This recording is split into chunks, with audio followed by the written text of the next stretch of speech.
Guys आज हाम्रो मासुको रेसिपी रेडी भइसकेको छ। प्याज काटिसकेको छु। यता खुर्सानी तेजपत्ता हालिसकेको छ।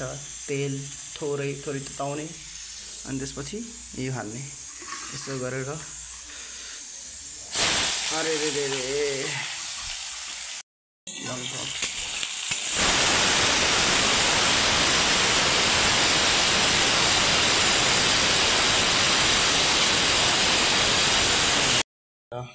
लसुन, गाउँको प्योर लसुन, अर्गानिक लसुन।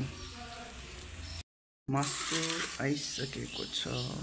यति आधी किलो लगभग मासु छ। दुईजना साथीहरुमा म र मेरो साथी आज आएको छ पाहुना। उलाई चाहिँ खुवाउनको लागि आधी किलो मासु ल्याएको। अनि हेरौँ न कस्तो पाक्दो रहेछ।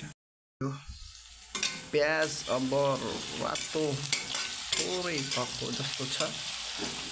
भएपछि गाइस अब मासु हालिन्छ। मासु हालियो। मासु थोरै मिक्स गरेर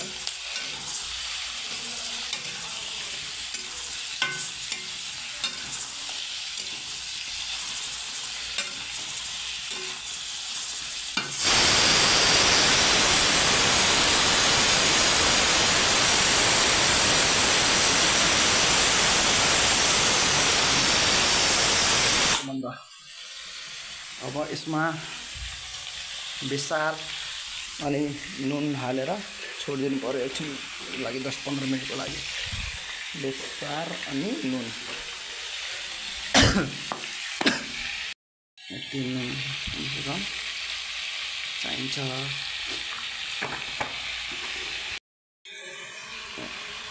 बेसार 1 चम्मच। बढी पनि हाल्नु हुँदैन, अलिक नमिठो भइहाल्छ। थोरै यो भयो। यसलाई अब एकछिन चलाइदिने, मिक्स गरिदिने पुरा।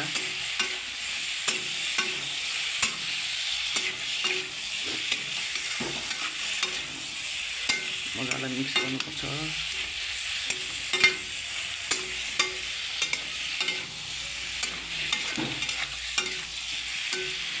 मिक्स भयो।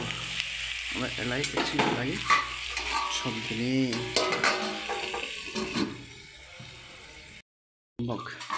मसलाहरू हालिसकेको छ।